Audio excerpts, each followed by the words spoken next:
Bloomberg Audio Studios. Podcasts, radio, news. This is the Bloomberg Daybreak Asia podcast. I'm Doug Krisner. You can join Brian Curtis and myself for the stories making news and moving markets in the APAC region. You can subscribe to the show anywhere you get your podcast and always on Bloomberg Radio, the Bloomberg Terminal, and the Bloomberg Business app. Hilary Kramer, she is the CIO at Kramer Capital Research, joining us here in the New York studio. Thanks for stopping by Sunday night, U.S. Before we get into kind of the economics of what's happening right now, I'd like to survey big picture here for a moment. I'd like to get from you first the profile of your average client and what you're hearing from that person right now, their concerns and how they're feeling about not only market action, but the economy globally. My clients are diversified internationally.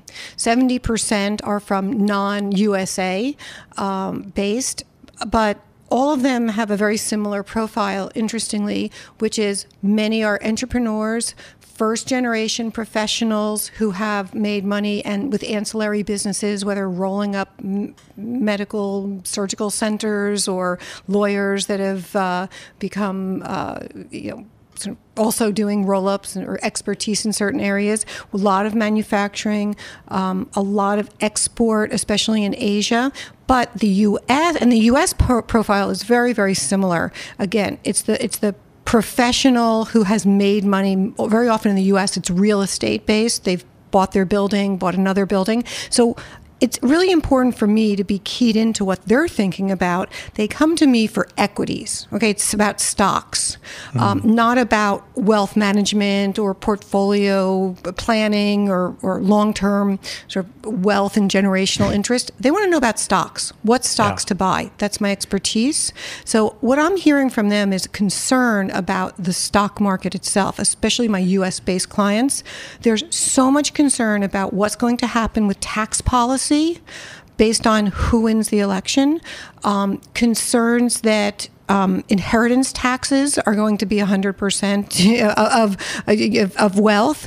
And there's a lot of geopolitical concern as well as concern about what the disasters might be. People are still traumatized by COVID and the unexpectedness of COVID. It feels fragile. It feels like investors are nervous. And you wonder whether or not the asset class is something that people feel much trust in. This has been, by some accounts, a pretty amazing year. You have a killer app. You have a killer story, a trend in AI. We're still waiting to see how it plays out, but that's one good thing. We have the Fed now looking to cut interest rates, inflation coming under control, and the economy doing well. Why does it feel so fragile then? It feels fragile because we're looking for bad news to give us good news, right? So that job number on Friday, the fact that there's a weakness in the growth in employment and jobs means that rates are going to be cut. But now it seems like did the Fed not do enough?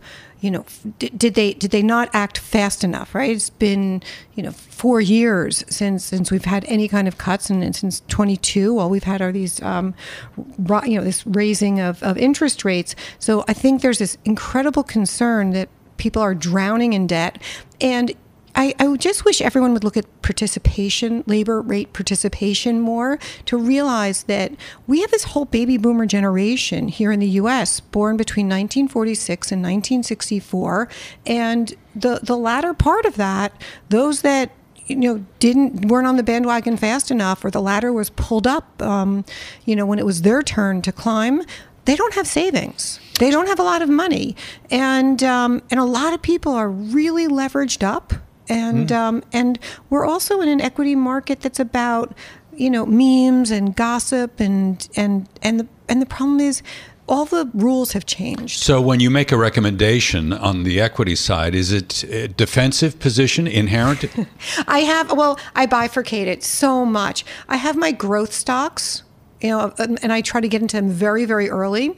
I often recommend that that my clients sell way too soon, but that's because I want them to live for the next day. But of course, we've been in this huge bull market. But I also love those stocks that are the stealth stocks or the fallen angels, as I call it. I mean, some of these fallen angels are actually very interesting. And now that you've asked me, I can even give you an example to explain what I mean by the fallen angel.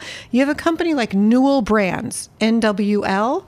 It's under $10. Newell makes Rubbermaid, Sharpies, Papermate, Yankee Candle, and Coleman for anyone. That's camping equipment for anyone who thinks we're going to end up all living in caves and using gold and only gold as our currency. I mean, this is a great company. It's a perfect takeover, but under $10. Nobody's buying it because institutional investors have these mandates. They can only buy stocks over $15 or $10. And yet there's actual growth, maybe single digits, and there's a 3.7% dividend yield. So those are the kinds of things I find early at $8 that someone can turn around at 16 or 20 and sell and have 100% return. You've got some companies that have been darlings among a certain crowd. Palantir, for instance, Mobileye. They're in areas of the market that people find attractive, but there's a lot of volatility there. I look at Palantir's stock. I mean, it's pretty much from the lower left to the upper right, but with a lot of herky-jerky movements. Are you willing to put people in some of these seemingly more risky companies? Palantir, 100%. Palantir to me is the true AI company. When we talk about NVIDIA and ARM and Qualcomm and all these other companies that are in AI, you're really talking about semiconductors. And those of us who've been around the block a few times, we know that semiconductors are always volatile and that they always have a cyclicality and they always become commoditized. A company like Palantir is true AI. It's just that they had to be very secretive because it's data analysis. It's using software and artificial intelligence to understand sets of data. But it was really the equivalent of the CIAs and NSAs all over the world that were using that are using Palantir. But now Palantir is helping companies like everyone from the railroad companies to making sure Kellogg's is selling enough Pop-Tarts and to the right people. So now that information can be out there, we really see some upside in Palantir, and they have the talent. It's not just another AI story. And look, there's a lot of interest. It's actually very interesting. There's a report from Goldman Sachs September 5th called AI, to buy or not to buy? That is the question. Well, I mean, when you're talking about a report that's 35 pages long, you're realizing that, it's the companies like Palantir that are actually like getting the revenue, getting the numbers that you really want to be in. And in terms of Mobileye, can I? You can very quickly. I was going to ask you one other question. Oh, ask. So if I've been, or a client has been in mega cap tech, let's say over the last year, what would your advice be? Don't try to catch a falling knife, because you might think it's a bargain to have NVIDIA at something under $100, which it might go under, $100 in this week. It's at about 103 right now, down from 140, and it was 90 in early August. But think about this, 12 months ago, it was in the 40s. NVIDIA was in the 40s. So these are companies that, Tesla's down 22%, but it can be down a lot more. I mean, these companies that are this mega tech companies, don't ever think that you've found a bargain or you're smarter than the market. That's what the key. Okay, we'll leave it there. Pleasure to have you on the program. Hilary Kramer, CIO at Kramer Capital Research, joining us here on Daybreak Asia.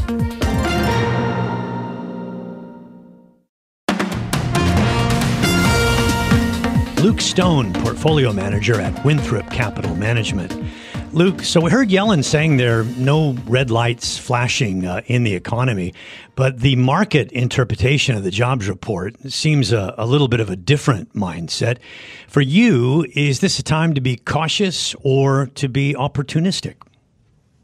Yeah, first, thank you very much for having me. I think Janet Yellen's remarks this weekend kind of flew in the face of the way the market reacted, just as you said. I mean, we're starting to see some deterioration in the macroeconomic landscape with unemployment starting to tick upward and continuing to see job growth not only fall below expectations, but really grow in places that aren't the highest skilled or necessarily the most demanded jobs that we're looking for. So I think that there's a little bit of room for caution. Now, when you translate that to Fed activity, I think it gets a little difficult. Yeah, I was struck by the fact that the Atlanta Fed's GDP Now model is indicating third quarter real growth of around 2.1. Yeah, that's down from roughly 3% just a few weeks ago, but it's not too shabby. I mean, given the fact that rates have been as high for as they have been for quite some time. I mean, I don't think it's recessionary territory. Are you getting that vibe? No, I think that's a great point. I mean, you're seeing what appears to be relatively robust GDP growth and economic activity. So when you start to see like Fed Governor Waller's comments on front-loading rate cuts, or you look 3 weeks ago when we were facing the Japanese mini crisis, a large majority of market participants were demanding even emergency rate cuts. I think that's a little off base, and you need to look at kind of where we are from a big picture standpoint. When you cling to data dependence, as we heard Chris Waller mention there, it probably means you're going to be late, that the horses have already bolted. Do you think that's the case now or no? Yeah, I think that's probably it's fair. But by the same token, I think that's just the mechanism of how this Federal Reserve is acting today.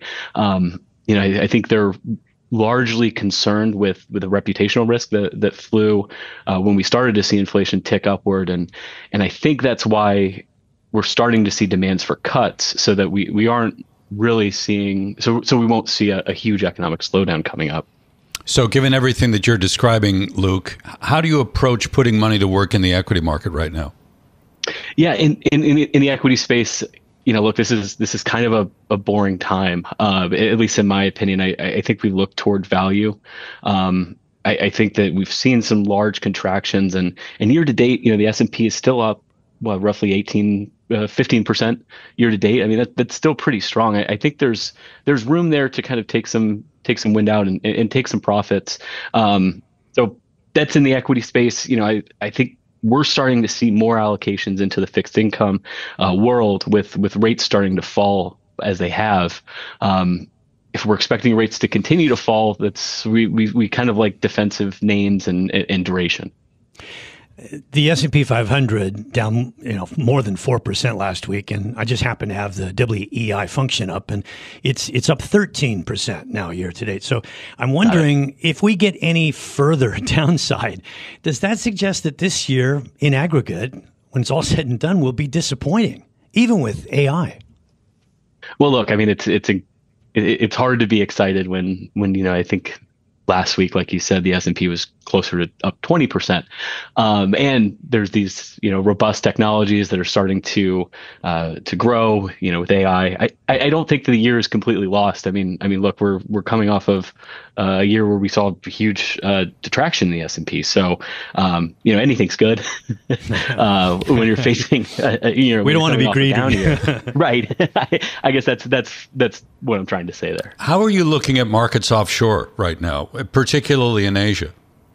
Yeah, I think we're looking to China, and I feel like every time I'm on this program, I start to say that we're beginning to think about looking at China. And I think that's still fair. I think China specifically has its own issues with inflation, which is almost on the other side of the coin, right? You're seeing deflationary pressure on the business side, and then pretty meager inflation in their consumer price index, and you're starting to see more and more central bankers in the region, and even some ex-Chinese central bankers, start to almost plead for rate cuts or more accommodative monetary policy and stimulating fiscal policy. So we'd like to ride that wave if we think that it's going to happen, but it seems like there's some reticency on the Chinese government side to provide that. Doug mentioned a few moments ago that Yellen maintained that she would welcome a meeting with her counterpart, He Feng, in the United States. Is the climate right now for that sort of visit, or do you think that would be something that might happen later? Well, the climate is right now. Depending on which administration we see come to power in the following year. I think that's probably fair. I mean, I think. Look, I think it benefits both parties to welcome each other with open arms, and bringing forward a trade war or having any negative attitude is just harmful to both parties. So you opened the door. How are you feeling about the election? We've got a debate Tuesday. I think the stakes are very, very high. Do you have a sense of what one candidate may mean for the economy and the markets over the other? Well, I think both have their own, I'd say, can of worms when it comes to fiscal policy, right? I think both of them are overly stimulative to a certain extent, and when you couple that with Fed policy that is supposed to remain independent, we might see the potential for inflationary pressures, whether that be through President Trump's potential tax policy. If he completely wipes away the income tax and focuses on tariffs, that's even wilder. But then, the Harris administration's proposals for, stimulus for first-time home buyers, essentially putting $25,000 in individuals' pockets. I think that would cause significant price pressure in the housing market, which doesn't really have much room to go. We usually think of inflation as a monetary issue, but are we learning through the past couple of years that it very much can be a fiscal issue as well?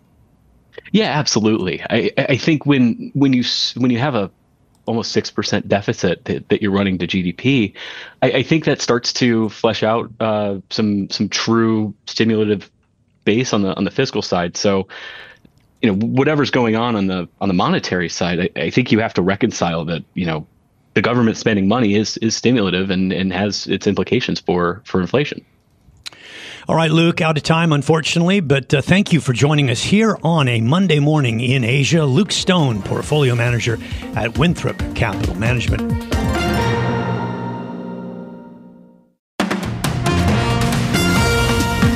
Frank Luntz, founder and CEO of FIL, to take a closer look at the U.S. presidential election and also the debate coming up just in the next couple of days. Mr. Luntz, thank you very much for joining us.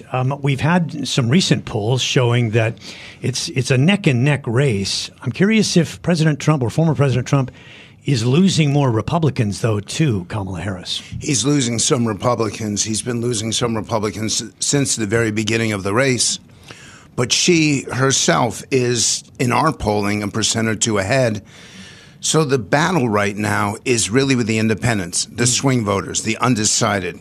Roughly 5% of Americans have not made up their minds, which is actually incredible when the difference between the two candidates is wider and broader than any campaign that I've experienced in my lifetime.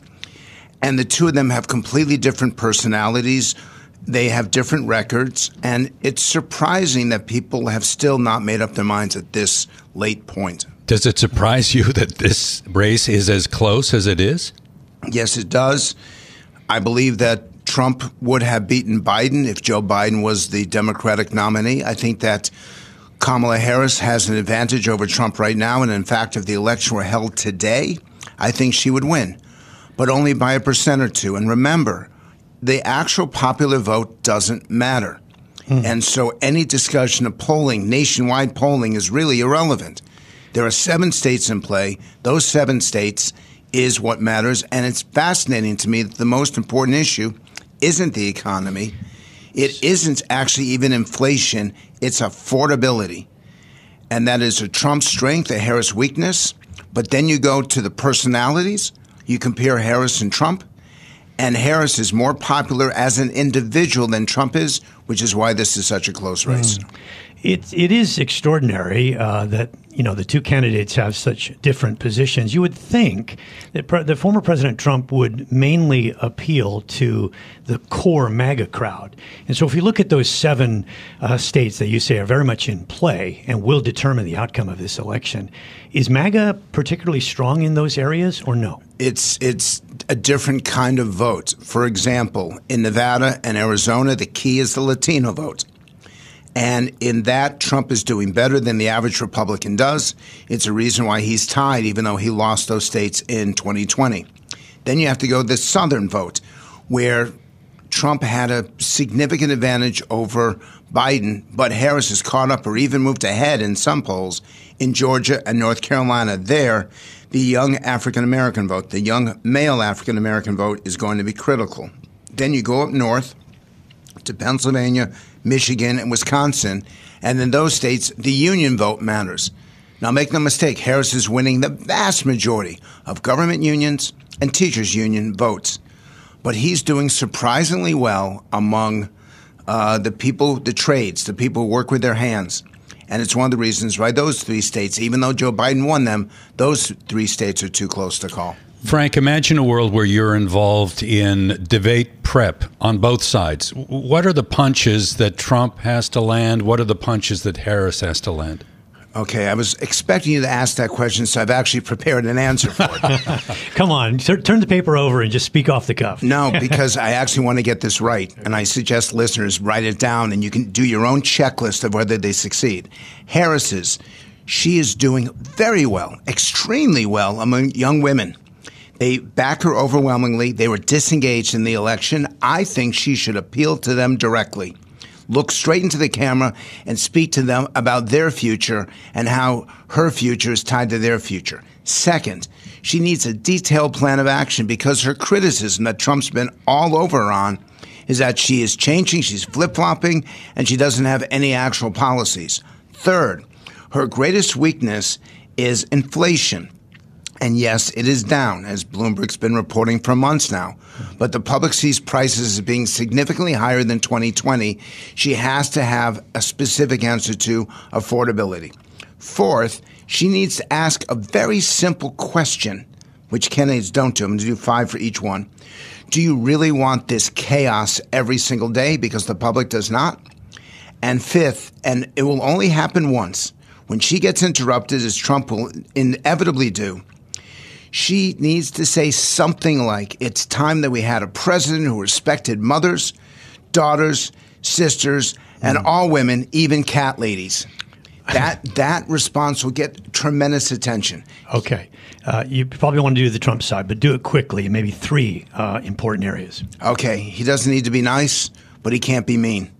He doesn't need to be effusive, but he can't interrupt her again and again. Yeah. Second is show the difference in crime, show the difference in prices between himself and the Biden administration. Yeah. And third, he has to challenge her that she does a lot of talking, but she doesn't do a lot of doing. You said that affordability was the number one issue. And I find it interesting that Trump is, he's talking about raising tariffs 100% on quote unquote companies that don't want to do business with the U.S. dollar.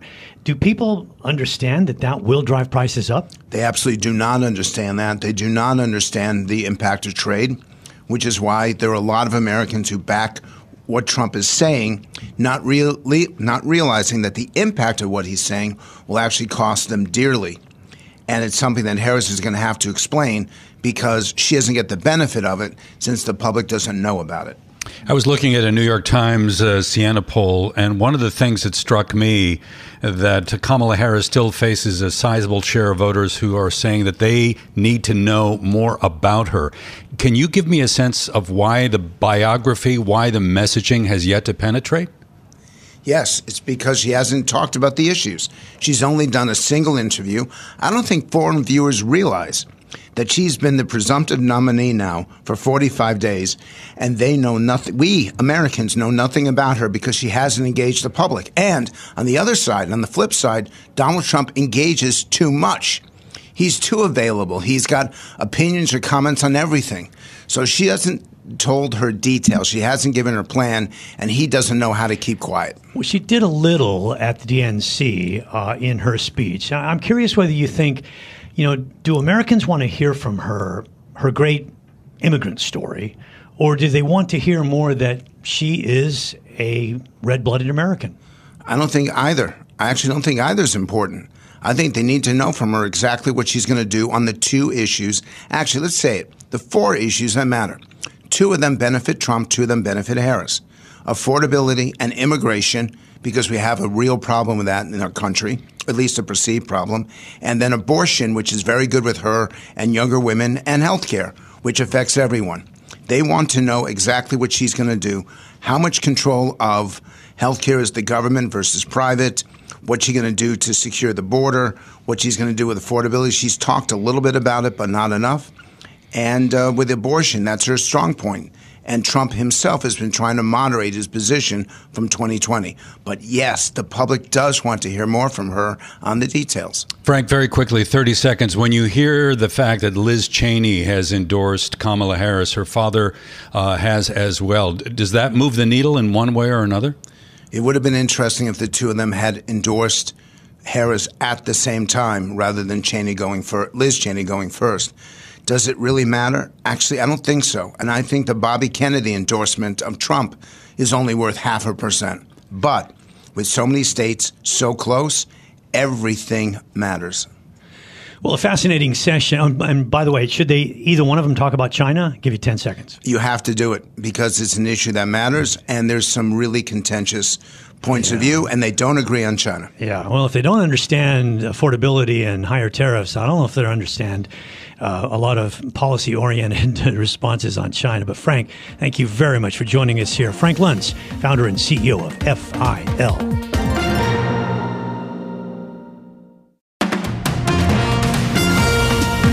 Well, the 31st CITIC CLSA Investor Forum gets underway this morning at the Grand Hyatt here in Hong Kong. The event brings together some of the region's biggest and brightest industry names. One of them joins us now in our studios in Hong Kong. It's Christopher Thomas, chairman of Integrated Insights, to take a closer look at the Sino-U.S. chip war. Christopher, thank you for coming into our studios. We had an interesting line this morning out of the Commercial Times in Taiwan saying that Intel will entrust the production of all of its chips below 3 nanometers to TSMC. So this is interesting because, I mean, that's obviously at the cutting edge of development, chips that are below 3 nanometers. And since Intel has been trying to develop its foundry further, it shows that there's a lot of trust here with TSMC, and TSMC very much at the heart of this sort of Sino-U.S. chip war. So I'm curious where you think we are at this. Does it get worse from here or better? Well, I think there's a few things to keep in mind as we look at this. First of all, despite the fact that we've had this name of the chip war over the last 5 years, actually the industry has been extremely healthy, highly profitable, and actually grown faster during the time of the chip war. So this may not be the negative for the chip industry that people lay it out to be. Secondly, specifically looking at Taiwan, again, there's been this desire from all parties to de-risk from Taiwan due to the geopolitical situation.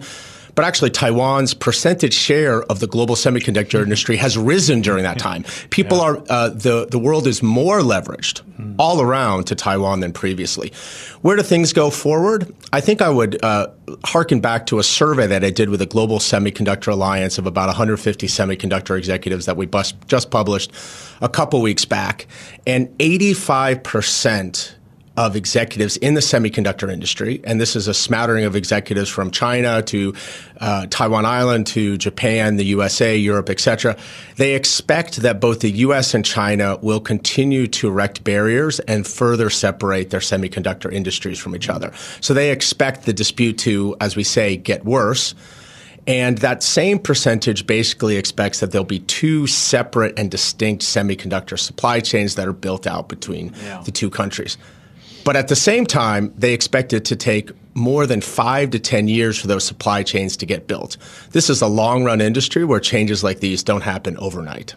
Is there something that we can look to in the kind of interregnum? I mean, maybe a period within that 5-year time frame where Japan steps up in a way that to add to its capacity to take some of the stress out? Well, I think that we've already seen Japan step up. They have their own internal leading-edge manufacturing company of Rapidus, which is building out capacity. There are 2 nanometers and below. And TSMC has been quite successful, rapidly ramping up its Kuromoto fab, and they've mentioned that they're going to be building more. So Japan is just one example of a country that's doubling down and sort of picking up the mantle and renewing its interest in semiconductors. But at the same time, even if you just simply do the mathematics, even if Japan were to meet all of its objectives for share, even if we were to build out the TSMC and Intel factories in the United States as per their specs, we're still going to have a very large percentage of global leading edge capacity on Taiwan Island for quite some time. I think we'll probably never get to a point where the world is totally de-risked. It's just impossible and too expensive. So in this world that you describe with parallel paths forward in the chip industry, a key question, I think, for many is, does China's development continue apace, or does it slow now in that scenario? Well, I think that you have to agree that or understand that semiconductors is a collection of niches. You can't simply look at one technology, one chip, and say this is advancing, this is declining. And what I would say is that in certain specific areas where the barriers are lower, where the market in China is a very large percentage of the global market, and where there's a strong independent or indigenous supply chain in China already, you're going to see rapid progress. You see this with some compound semiconductors such as silicon carbide and in the power space. And then in addition, in lagging edge semiconductors, so think of them as 28 nanometers and below, first of all, there's very little global restrictions on the ability of China to access those technologies. And most of those technological supply chains or semiconductor supply chains can be built independently in China today with commodity equipment. At the leading edge, I think this is a real debate. It's very clear that under the current regime, it will be increasingly difficult to go below 5 nanometer to 3 nanometer to 2 nanometer under the current restrictions on using EUV. And we have not been able to observe a path around that so far to date. But you never know what some genius engineer would be able to figure out. Yeah. But I think the thing we need to keep in mind when you think about the performance of leading edge AI systems is that it can't be brought down simply to a node on a semiconductor chain.